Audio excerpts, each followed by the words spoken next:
মাঐ তই কথা গম পাইছ নাই ৰাজীৱ শদিয়া ককাইদেউ হয় হয় ঘৰত আহি উপস্থিত হ'লি মানে আজি আদ্য চাদ্য থকা নাই জানো আদ্য চাদ্য আজি আদ্য চাদ্য দিনাখন আজি ঘৰত আহি উপস্থিত হ'লি হয় নেকি বৰ আচৰিত কথা নহয় এইটো আচৰিত কথাটো নাকো এতিয়া তই এতিয়া কৈছ হয় নাই সকলোৱে দেখিছে হয় নাই সকলোৱে দেখিছে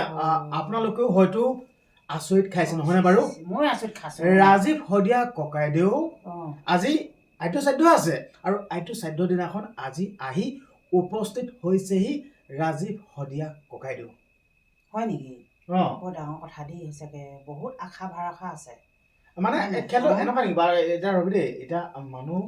যেতিয়া মৃত্যু হয় আচলতে মৃত্যু হ'লে মানে আত্মাটো কি গুচি নাযায় নি বা পতককে নাযায়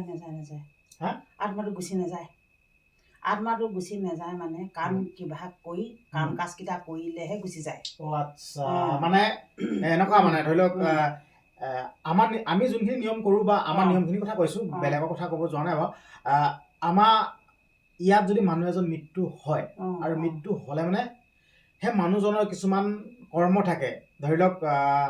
3 দিনত তিলনি 10 দিনত দহা আৰু 10 দিনৰ পাছত মানে কিমান দিনত পাতে সেইটো মানে ঘৰখনে এইটো পৰিয়ালবৰ্গই আলোচনা কৰি পতা কথা হয় নাই কাজ বুলি মানে যোনটো শ্ৰাদ্ধ যোনটো মানে যোনটো সকাম যোনটো মানে আদ্য শ্ৰাদ্ধ হয় নে নহয় তো সেইটো কৰে মানে 3টা কৰে আৰু প্ৰথম দিনাখন বোলে যেতিয়া মানুহজনক খৰি দিয়ে নহয় সেই প্ৰথম দিনাখনতো ঘৰত গোটেইখন মাটি লগাই থাকে বুলি কয় হয় নাই কথাখিনি কোৱা কথা বেয়া লাগিছে যেনিবা আজি শ্ৰাদ্ধ যে তাৰ মই তাৰমানে অথনি মই তাৰমানে আজি শ্ৰাদ্ধ নহয় আজি কাজ নহয় জানো মাহেকীয়া কাজে যেনিবা আজিৰ পৰা শেষ নহয় জানো মোৰ এনেই বেয়া লাগিছে আৰু নিজৰ ল'ৰাটোৱে নহয় জানো মই এইবোৰ কথা কওঁ তই মনত আকৌ সোমোৱাই দিছ মনতে মোৰ দুখ লাগিছে জানিব লাগে মানে মানুহ এজন যেতিয়া খৰি দিয়ে খৰি দিলে মানে মানুহ ৰখে সিহঁতৰ ঘৰত কুটুম মাতা সেইবোৰ জানিব লাগে জানো মানে ময়ো কথাখিনি তোৰ পৰা শুনো জনাটো কৈছো যেতিয়া তিলনি হ'ব মানুহ খৰি দিয়ে তেতিয়া আত্মাটো গুচি নাযায় এইটো নাৱা তলত নাও য'ত পানী পৰে তাত থাকে বোলে তাত থাকিলে মানে আৰু আত্মাটোৱে গোটেই ঘৰখনৰ মাত দি থাকে খুটুক খাটাক কিবা শব্দ দি থাকে দেই যেতিয়া 10 দিনীয়া দহা হ'লে তেতিয়া অলপ আঁতৰে তেতিয়া 10 দিনীয়া পাছত বা এনেই কিবা কিবি হেৰি গায়নে ভাগৱত পাঠ কয় কিবা গীতা পঢ়ে তেনেধৰণে নকৰে জানো তেতিয়া আত্মাটো যেনিবা অলপমান আঁতৰে যেতিয়া মাহেকীয়া শ্ৰাদ্ধ কাজ কয় মাহেকীয়া কাজ কয় সেই কাজটো হ'লেহে গোটেই ৰাতিটো নাম কীৰ্তন ৰাতি বাঞ্ছা বুলি পাতে বা দিনত দহা হয় নহয় সকাম হয় কাজটো এতিয়া অলপমান আঁতৰে মানে আঁতৰি যায় নহয় নাম শুনি মেলি এহেঁতি এতিয়া নিজৰ আমি যেনিবা ৰাজীৱৰ কাৰণে বহুত মৰম চেনেহে নিজৰ ল'ৰা বা তহঁতৰ দাদা বুলি কিন্তু আমাৰ কাৰণে আকৌ শত্ৰু বুলি কয় মৰা পাছত আমাৰ কাৰণে শত্ৰু হয় বুলি কয় শত্ৰু হয় আমাক কিবা এটা কৰি বেমাৰ আজাৰ পেলাব আমাক আজি সাক্ষাৎ দেখুৱাব ঘৰৰ পৰা দেখুৱাব তেতিয়া বেমাৰ হ'ব বেমাৰ হ'লে মানে ভাল নহয় নিয়ম নীতি কৰিলে ভাল তেনেকুৱা নহয় জানো সেইটো কাৰণে ৰাজীৱ যেনিবা মৰাৰ পাছৰ পৰা মানুহে আমি যেনিবা আমাৰ মাজত থাকিব বুলি কৈছো কিন্তু আমাৰ কাৰণে শত্ৰুহে এজন মানুহ মৃত্যু হৈ গ'ল আমি বাৰু ইমানখিনি নাজানো আমি ইমান গুণী জ্ঞানীও নহয় কিন্তু আমি শুনিছো বা কৰবাত পাইছো কিন্তু আমি গুণী জ্ঞানী নহয় মানে মানুহ এজন যেতিয়া মৃত্যু হয় যি নিজৰ শৰীৰটোক আত্মাই ত্যাগ দিব তেতিয়া সেই আত্মাটোক আমি বিশ্বাস কৰিব নোৱাৰো কাৰণ সেই আত্মাটোৱে আমাক চিনি নাপায় আমাক সেই আত্মাটোৱে চিনি নাপায় মই এজন ঘৰৰে আছিলো বা ওচৰ চুবুৰীয়া আছিলো সেই আত্মাটোৱে চিনি নাপায় কিন্তু আত্মা মৰণ নাই বুলি কৈছে আত্মা মৰণ নাই আত্মাই মাথো শৰীৰ সলায় মানে দেহাটো সলায় মানে এইটো মোৰ দেহাটো মোৰ আত্মাটো আত্মাভাগে থাকিব আত্মা কেতিয়াও মৃত্যু নহয় আৰু সেই আত্মাটোৱে আমাক চিনি নাপায় তো আমাক অপকাৰো কৰিব পাৰে হয় নহয় আমিহে এতিয়া কান্দিছো দয়া কৰিছো এইটো বেয়া লাগিব বাৰু এইটো নালাগিব বুলি কোৱা নাই কিন্তু হ'লেও সেই আত্মাটোৱে কিন্তু আমাক চিনি নাপাব নাপায় নাপায় আমি আত্মাটো দেখিলে আমাৰ ভয় লাগি যাব পাৰে ভয় লাগিলে আৰু ভয় লাগিলে আমাৰ অসুখ হ'ব পাৰে হয় নে নহয় অসুখ হৈ পিনে ভাল নহ'ব ভাল নহৈ পেলাই আমাৰ দেহাটো ডাক্তৰেও ভাল কৰিব নোৱাৰিব দেহাটো খুলি খুলি খাব বেমাৰ অচিন বেমাৰ লাগিব তাৰপিছত অপায় বেছিকে গৈ থৈ খোৱা বোৱা নকৰিলে মানুহ বিপদত পৰে তাৰমানে দেই কিবা হৈ যাব কিন্তু আমি সেইটো কাৰণে কৈছোঁ আমাৰ যেতিয়া আমাৰ জীৱটো যোৱাৰ পাছত আমাৰ কাৰণে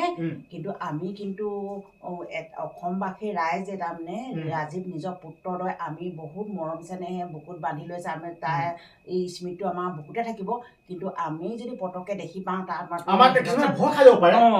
আমি ভয়ো খাব পাওঁ বা আমাক দেখি পেলাই কিবাও হ'ব পাৰে বা আমিও ভয় খাব পাওঁ তেতিয়া আমাৰ শৰীৰত কিবা এটা ৰূপ হয়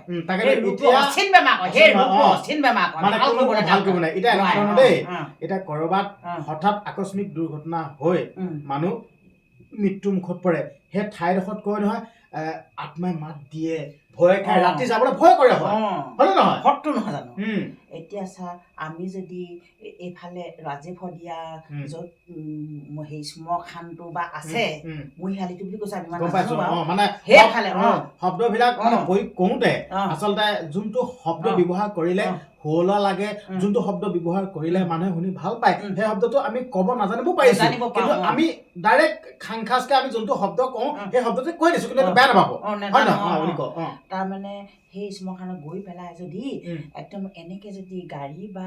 বা মটৰ চাইকেল বা গাড়ীয়ে যাওঁতে পটককে ওলাই দিব নহয় আজিচোন সি আমাৰ মাজৰ পৰা গুচি গ'ল আজি কি ওলালে হঠাতে ভয় খাব চাইকেলখন একদম গৈ পেলাই সি একদম দেখি তুমি নিজে অচেতন হ'বগে চাইকেল টাইকেলে গাড়ীয়ে চাই সি খালতো সোমাই পৰিব পাৰে সেইটোতে খালত সোমালে কিবা আকস্মিক ঘটনা হয় নহয় সেই ঘটনা হলে মানে হাত ভাঙিব চকু ফুটিব কিমান আকস্মিক ঘটনা হয় নহয় এনেকে মানুহ এতিয়া এনেকে দেখিলে মানে বহুত কিন্তু আমাৰ মাজত নহ'বও পাৰে যেনিবা হ'লেও সি যেনিবা তাক দেখিলে মাজৰ পৰা আঁতৰি যোৱাৰ পাছত আমি দেখিলে তাক ভয় কৰিম এনেকুৱা ধৰণৰ দেই আচলতে যি গণশিল্পী আছিল ৰাজীৱ শদিয়া ককাইদেউ জাতি মাটিৰ গীত গোৱা ৰাইজৰ হকে মাত মতা গণশিল্পী আছিল ৰাইজৰ হকে মাত মতা যি কাৰো গোলাম নহল ৰাজীৱ শদিয়া ককাইদেউ আৰু কাৰো গোলাম নোহোৱা কাৰণে আৰু বিকি নহল মানুহজন এতিয়া যোনসকল শিল্পী আছে সেই শিল্পীসকলক দেখিছো বিকি গৈছে আনৰ গোলাম হৈছে কিন্তু ৰাজীৱ শদিয়া ককাইদেউ মানুহজন বিকি নগল কাৰো গোলাম নহল আৰু গোলাম নোহোৱা কাৰণে আজি ৰাজীৱ শদিয়া ককাইদেউ এটা ভাল অট্টালিকা ঘৰ নাই এখন ভাল বাহন নাই আজি যোনটো ষ্টাইলত বাকী শিল্পীসকলে থাকে আজি ৰাজীৱ শদিয়া ককাইদেউ সেইটো ষ্টাইলত যোনটো সাজ পোছাক বা আদি কৰি যোন যেনেদৰে আজি বৰ্তমান শিল্পীসকলে যেনেদৰে থাকে ৰাজীৱ শদিয়া ককাইদেউ যোনটো লাইফ ষ্টাইলটোৱে কয় যেন ৰাজীৱ শদিয়া ককাইদেউ কোনো ধন টকা পইচা নাই আৰু ৰাজীৱ শদিয়া ককাইদেউ জাতি মাতি গীত গালে ৰাইজৰ হকে মাত মাতিলে পইচা পকত কিন্তু নদৰিলে বাকী শিল্পীসকলে শিল্পী বুলি কৈছো বা আপোনালোকক কৈছো কিন্তু আপোনালোকে অকল ধনৰ পকত দৌৰিলে কিছুমান শিল্পীয়ে ধনৰ পকত ধৰিলে আৰু ধনৰ পকত দৌৰি আপোনালোকৰ নিজৰ অট্টালিকা বনালে দামী দামী গাড়ী ললে একো নকৰিলে কিন্তু ৰাজীৱ শদিয়া ককাইদেউ ৰাইজৰ লগত থাকিল আৰু ৰাইজৰ লগত থাকি আজি এই অন্তিম সময়তো আজি হাজাৰ হাজাৰ মানুহ ভৰি পৰিছে আচলতে এইটোৱে মেইন কথা আচলতে আমি এনেকুৱা কথা হয় দেই এনেকে কয় যেনিবা হয় নহয় গম পাই ভালছে এতিয়া যেতিয়া ল'ৰা ছোৱালী জন্ম হয় জন্ম হলে মানে সকলোৱে হাঁহে ফূৰ্তি কৰে হয় নহয় কিন্তু যেতিয়া মানুহজন মৃত্যু হ'ব নহয় বোলে সকলোকে কন্দুৱাই যাব পাৰিব লাগে বোলে তেতিয়াহে জীৱটোৱে সদগতি পায় বা শান্তি পায় হয় নহয় তো সেইটো কথা যদি এতিয়া কিছুমান এনেকুৱা থাকে নহয় এই বাদে সেইটো মৰিলে ভালেই হয় কিছুমান মৰা পাছতো কিন্তু তেনেকে কয় তাকেতো কৈছো ভালেই হ'ল বুলি কয় চিন্তা কৰক না কিন্তু ৰাজীৱ শদিয়া ককাইদেউ যোনদিনাখন আমাৰ মাজৰ পৰা চিৰ বিদায় ল'লে সেইদিনাখন সহস্ৰজন আহি সেই যি চিতাৰ যি জ্বলাবৰ কাৰণে যোনখন চিতা সাজিছিল সেই চিতাৰ সন্মুখত হাজাৰ হাজাৰ মানুহ আহি এটুপি চকুলো টুকিছে চিন্তা কৰ তাতকৈ আৰু বেলেগ একো ক'ব নালাগে তাতকৈ আৰু বেলেগ একো কথা ক'ব নালাগে কিন্তু অতিকৈ দুখ লাগিছে এইটো দুখ লাগিবই বাৰু কিন্তু এটা কথা কিন্তু ৰাজীৱ শদিয়া ককাইদেউ আদ্য শ্ৰাদ্ধ দিনাখন আহি উপস্থিত হৈছেহি এটা পাৰ চৰাই হৈ গম পাইছ নাই তই পাৰ চৰাই হৈ আহি উপস্থিত হৈছেহি যোনটো স্মৃতি হৌধত পাৰ চৰাইটো আহি বহি আছে চিন্তা কৰা নাই চিন্তা মানে এনেকুৱা কিন্তু সিহঁতৰ যিবোৰ কাম কাজ কৰিছে নহয় দেই তাৰপিছত এতিয়া ইমান সহস্য মানুহ ভৰি পৰিছে এটা শ্ৰাদ্ধৰ দিনাখন হয় নাই তাৰমানে তাৰ জীৱটোৱে তাৰমানে এতিয়া কিবা এটা ৰূপ লৈ সকলোকে চাই গৈছেহি তাত এটা ৰূপ ধৰি পেলাই তাৰ জীৱটো এটা ৰূপ ধৰি পেলাই তাৰমানে পাৰ চৰাই হৈ চাই গৈছে কিন্তু আমি সেইটোকে ভাবিছোঁ কিন্তু তাৰ চেহেৰাটো বা মানুহটো নেদেখিব পাৰে তাৰ আত্মাটো এটা লৈ পাৰ এটা সেই ৰূপ লৈ বা শালিকা ৰূপ লৈ তাৰ মৰিশালিত কৈছোঁ হেৰিত হালত তাৰমানে পৰি ৰাইজক চাইছেহি সেইটোৱে তাৰমানে তাৰ কিছুমান কথা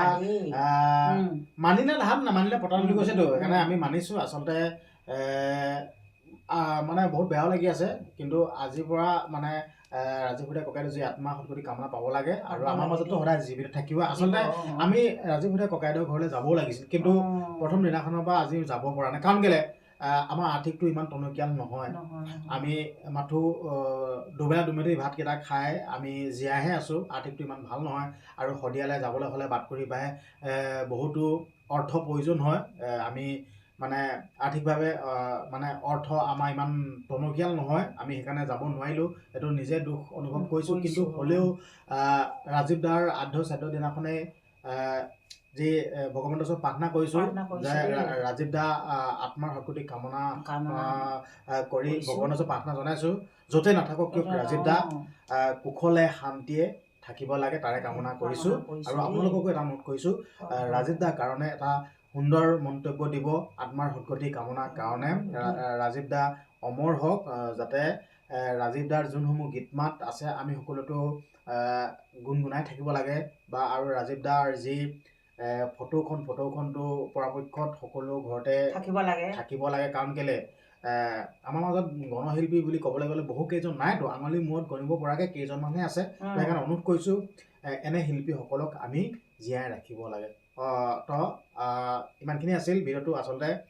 যাব নোৱাৰিলোঁ ৰাজীৱ শদিয়া ককাইদেউ ঘৰলৈ মনটোতে বহুত দুখ পাইছোঁ আচলতে আমাৰ অৰ্থ বহুত মানে টনকিয়াল নহয় আমাৰ পইচা পাতি ইমান তাত নাই আচলতে দুখী অনুভৱ কৰিছোঁ যাবলৈ আশা আছিল কিন্তু যাব নোৱাৰিলোঁ ইয়াৰ পৰাই ৰাজীৱ দাৰ আত্মাৰ সদ্গতি কামনা কৰিছোঁ আৰু আপোনালোকক এয়াই কৈছোঁ আৰু ভিডিঅ'টো যিমান পাৰে সিমান শ্বেয়াৰ কৰি দিব ৰাজীৱ দাৰ কাৰণে কমেণ্ট এটা কৰিব আৰু চেনেলটো যদি ছাবস্ক্ৰাইব কৰে চেনেল ছাবস্ক্ৰাইব কৰি দিব ধন্যবাদ